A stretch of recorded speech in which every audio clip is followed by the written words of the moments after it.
আর বাংলা নয়, আসাম, উড়িষ্যা, ত্রিপুরা, মেঘালয়, অখণ্ড বাংলা এবং তৎকালীন যুগে যে খেদমত হয়েছিল বর্তমান ওপার বাংলাতে এবং বাইরে তো আমরা যদি বিভিন্ন ল্যাঙ্গুয়েজে সেগুলো ট্রান্সলেট করে যদি আমরা খেদমত করতে পারি, আমার মনে হয় দেখেন আমি ফুরফুরা শরীফ নতুন কিছু নয়, আপনারা জানবেন এটা 800 বছরের ইতিহাস।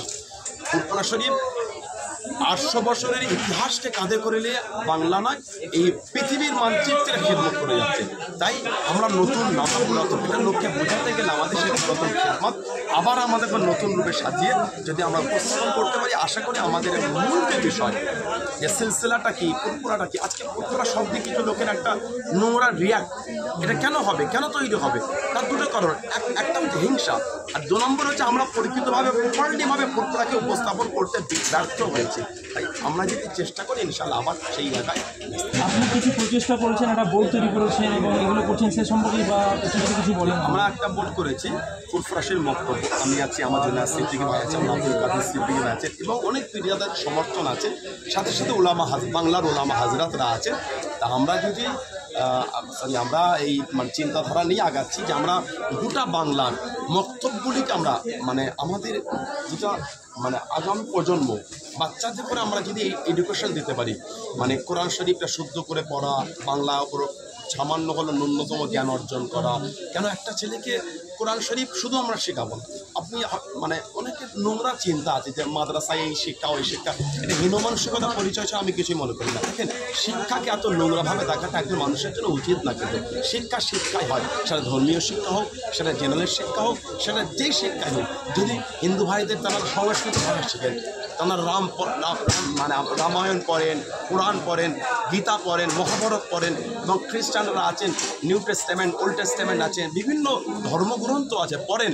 আমার উচিত না কোনো ধর্মগ্রন্থকে নোংরা চোখে দেখা বা হীন মানসিকতার পরিচয় দেবে। তাই আজকে যারা ইসলামকে এইভাবে একটা বাজে রিয়াক্ট দিচ্ছে, আমার মনে হয় তারা নিজেদের হীন মানসিকতার পরিচয়টা লোকের কাছে প্রকাশ করতে চাইছে। তাই শিক্ষাকে শিক্ষা হিসাবে দেখা উচিত। তারপর যদি কোনো মাদ্রাসায়, যদি কোনো স্কুল, কলেজ, ইউনিভার্সিটি যদি সত্যি পরিচিতভাবে লোকের প্রতি হিংসা শেখানো হয়, সেটা অনুচিত, সেটা ঘিরিয়ে, সেটা নোংরা। শুধু মাদ্রাসা বলে নয়, আমরা বিভিন্ন মানে রাজ্যে থেকে যে স্কুলে প্রকাশ্য হাজার হাজার ছেলে মেয়েদের হাতে তলোয়ার দিয়ে তাদেরকে তলোয়ার ট্রেনিং দেওয়া হচ্ছে, অস্ত্র ট্রেনিং।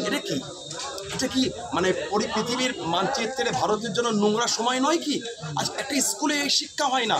ওটা আপনার মিলিটারিতে আছে, বিএসএফ আছে, বর্ডার সিকিউরিটি ফোর্স আছে, মিলিটারি আছে এবং ক্যারাটে যারা শেখেন সেখানে শিখবে। স্কুলে এসে যে এডুকেশন শিখতে, অস্ত্র শিক্ষা নিতে নয়। তাই আমি সেই সমস্ত লোকেদের প্রতি ঘৃণার চোখে আমি দেখতে চাইছি, এটা কোনোদিন উচিত না। আর যদি মাদ্রাসায় যদি অন্যায়ভাবে নোংরা ট্রেনিং দেওয়া হয়, আমি সেটা ধিক্কার করছি। সেই মাদ্রাসাগুলি সার্চ হওয়া উচিত এবং সেই মাদ্রাসার বিরুদ্ধে ভারতের সংবিধান অনুযায়ী আপনার আইনত শাস্তি দেওয়া উচিত মাদ্রাসা কর্তৃপক্ষকে, আমি মনে করি। তবে মানে কোনো প্রমাণ, কোনো তথ্য ভিত্তিক, কোনো মানে প্রপারলি কোনো মানে ভিত্তিহীন একটা কথাকে নিয়ে কোনো তথ্য না থাকার পরও যদি মাদ্রাসায় এভাবে নোংরা চোখে দেখা, আমি ঘৃণার চোখে দেখি এবং সেই লোকটার এই হীন মানসিকতা আমি নিন্দা জানাচ্ছি। নিন্দনীয় একটা ব্যাপার। সাথে সাথে শুধু মাদ্রাসায় মুসলিমরা সার্ভিস করে তা নয়, হিন্দু ভাই বোনেরা জব করে, শিক্ষক শিক্ষিকা অনেক হিন্দু ভাই বোন আছে এবং আমি দেখলাম গত কয়েকদিন পেপার পত্রিকায় হিন্দু ভাই বোনেরা এই কথাটার একটা তারা প্রতিবাদ করেছেন এবং করাটা উচিত আমি মনে করি। শুধু প্রতিবাদ নয়, উচিত, আমি দায়িত্ব মনে করি। এটা আমি অনুরোধ করছি না তাদের করে, মানে আমি করজোরে খুব গভীরভাবে অনুরোধ এবং রিকোয়েস্ট করছি যে আপনারা করেন, এটা এমনভাবে করেন যেন এই হীন মানসিকতার লোকেদের মুখটা যেন আরও বাংলা জনগণের কাছে আরও ভালোভাবে ক্লিয়ার হয়ে যায়, কারা শিক্ষাকে এত নোংরাভাবে দেখে।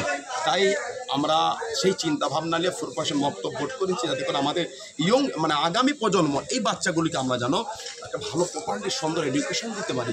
এডুকেশন দিয়ে যেন সেগুলোকে মানে সমাজকে বোঝার জন্য একটা চিন্তাধারা তৈরি করতে পারি। মা বাপের খেদমত, জনগণকে ভালোবাসা, শুধু মুসলিম না, জাতি ধর্ম বর্ণ নির্বিশেষে সকলের প্রতি একটা ভালোবাসা যেন থাকে, মানুষকে ভালোবাসা, জীবকে ভালোবাসা, সমাজকে ভালোবাসা।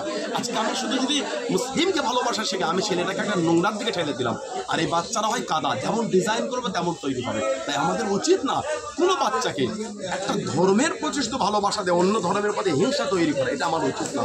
এভাবে বাংলা জুড়ে একটা হিংসা তৈরি হয়েছে কেন?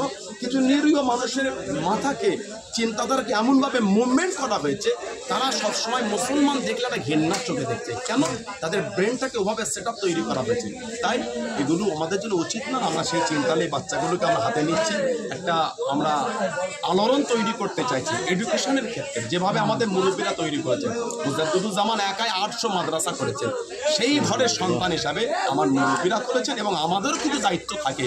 বাংলার আপমার জনসংখ্যা আমাদের মুখের দিকে তাকিয়ে আছে, তাই সেই চিন্তালি এগিয়ে যাচ্ছে। দোয়ার আশাবাদী, দোয়া করেন আল্লাহ আমাদের কামিয়াব করে, আল্লাহ আগিয়ে যাওয়ার তৌফিক দান করে এবং সমাজকে ভালোবাসা নিয়ে যেন এই ছেলেগুলোকে আমরা তৈরি করতে পারি, এই দোয়া আল্লাহ